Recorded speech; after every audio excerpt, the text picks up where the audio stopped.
The first thing, maybe before I forget on this topic, you said no corruption. Corruption is in one side, right? Corruption is in Zanu PF because they are the custodian of the law.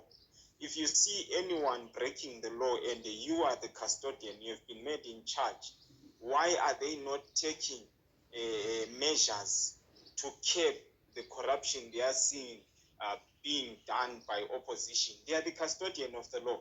Nangagwa told you guys that he is the army, is the police. So why is he not exercising his right as the police to curb on opposition corruption? So the only person who is corrupt is Zanu PF. We can only be saying other things about other political parties, but the person who's in charge and who oversees everything, that's Zanu PF. 100%. You see, John C. Maxwell says something on leadership. He says everything rises and falls on leadership. Right now, the current leadership that we have is Zanu PF. And this is why Zimbabwe, we are not progressing, because we are pointing fingers.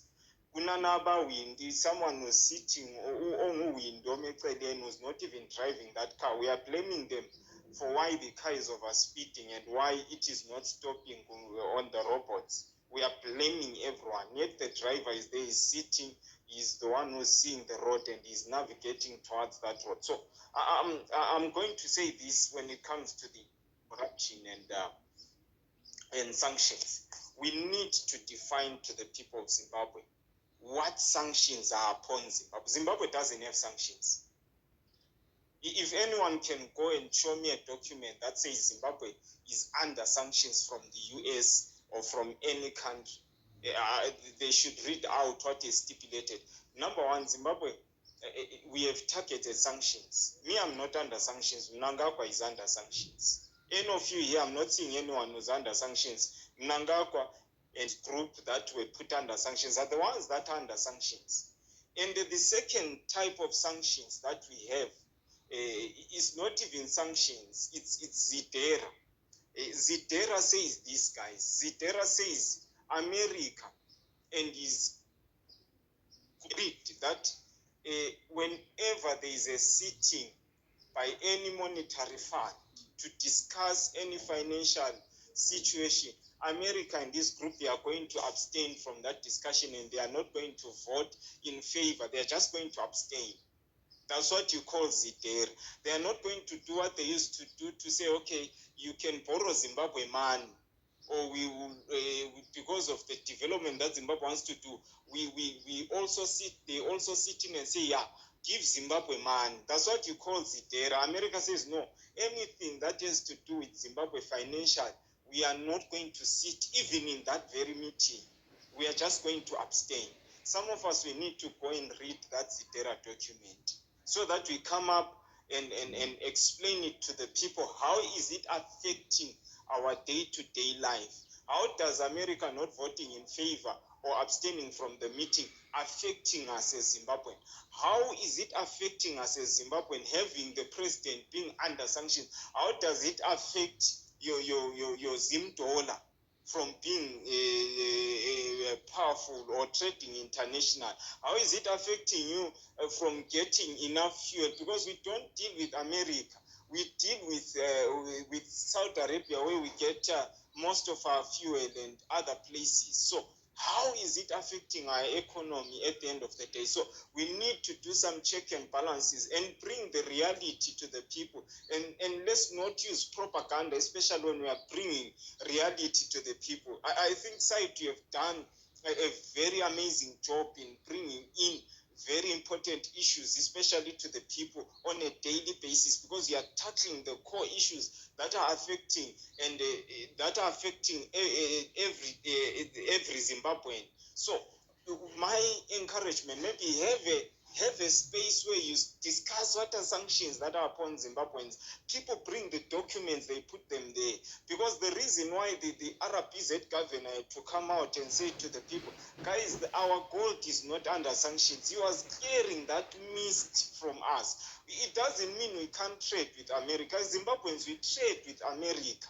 America is one of our trade partners. If you check all your states, America is there, UK is there. There is no country which is not there in the world that we don't even trade with. So what are those sanctions that people are exaggerating or putting an emphasis on, to an extent that we are saying, no, we are doing this because of sanction? Why are we even having sanction busting measures when mina njengonjabulo i-America imvumela is written in their document that mina njengonja, as a citizen of Zimbabwe, I'm allowed to trade with America. Any Zimbabwean company which does not have a director or a link to any sanctioned person is allowed to do trades with the America at any day, at any time, without any garnishing, without any limitations. So what is our problem with Zimbabwe when it comes to sanctions? Number one, we are, as Zimbabweans, we rather suffer than change and remove the people that are under sanctions. Remove Mnangagwa from leadership, then your things won't have problems. Put someone who's not, even within Zanu PF, go and find someone who's a good leader, who's not under sanctions, put him to be the president of Zanu PF, and all whatever you've been purporting as sanctions won't be there. All the companies that have been blacklisted and put under sanctions, they have been put under sanctions because the directors are under sanctions. So what do? Go to those companies, remove everyone who's under sanctions, and put new people, put new leadership in those companies, and those companies will be eligible to trade with the very same America that we are crying to trade with so much. We have so many big trade partners that could equate even be more than what America can provide for Zimbabwe and what UK can provide for Zimbabwe. We have a big trade partner, which is China. And guess what? In 2016, Chinese bank even sanctioned Zimbabwe because Zimbabwe is a very bad trade partner. They don't even pay or service their debt. That's why China in 2016, a Chinese government-owned bank sanctioned Zimbabwe and said, no, we are no longer going to borrow you money or advance you any money. So look at how bad. So it's not a matter of sanctions. It's a matter, it goes back, why are we not servicing our debt and we have become bad trade partners to the rest of the world? Remember, the likes of Japan also sanctioned us around 1998 for being not able to service loans and stuff like that, and yet we are sponsoring a war in another country. So what does it mean? It means the primary core of our problems, it's not sanctions as per se. It is corruption. Corruption has led to other countries not willing to play with Zimbabwe because of the level and the extent of corruption Zimbabwe is in. Zimbabwe goes and borrows money in another country, and it spends it on things that it didn't say it's going to spend it on. And that country reacts and says, no, we are no longer going to deal with you, Zimbabwe.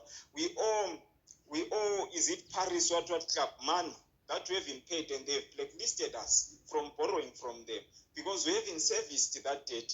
We used to owe IMF money, and it became a bad debt that we could no longer borrow from because we borrow money. We had COVID funds. What happened to COVID funds? Yeah, given money, you squander it, you don't appropriate the money. So where is your problem? Your primary problem in Zimbabwe, it's number one, it is corruption.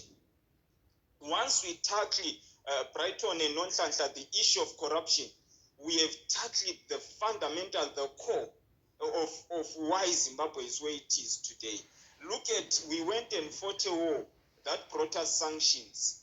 Guess what? Zimbabwe was given mines, and those mines were taken by individuals.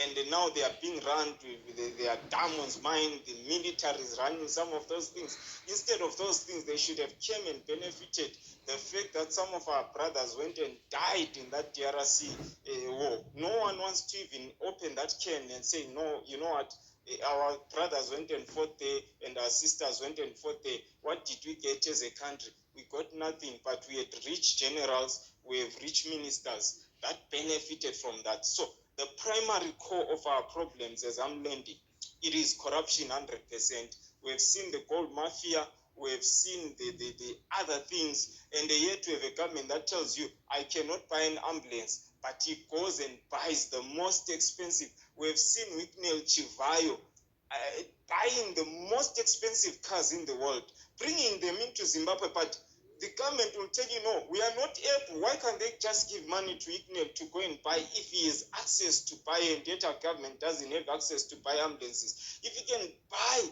the most expensive car and bring it into Zimbabwe, why is our government failing? Yet the same government, as we are speaking today, which is Zanu PF led, it has bought more than 200 and something cars for their MPs to campaign. Why not buy 280, 210 ambulances and put in each constituency for every citizen? I think that will be the best campaigning tool. Any person will be crazy not to vote for someone who could buy 210 ambulances and bring them to each and every constituent where the people are. Thank you so much, Brighton and Nonhlanhla, for giving me the opportunity to share my views on this topic. Well, thanks so much, Njabulo, for raising that. But also, earlier on, when we were speaking, Njabulo spoke about the issue of, to say corruption is only in the ruling part, right? I beg to differ there, Njabulo, but also let's focus more and also on the overall corruption. Everyone who's corrupt in Zimbabwe, be it in the opposition party, be it in local authorities, let's also focus on those areas. Because look at our local authorities, where we are, where we find ourselves in right now. People are amassing stands, people are amassing property, and so on and so on. We are here because of corruption in local authorities as well. Let's speak about that corruption as well as part of the main corruption. Let's speak about, say, Zanu PF is corrupt, but also talk about what the opposition parties.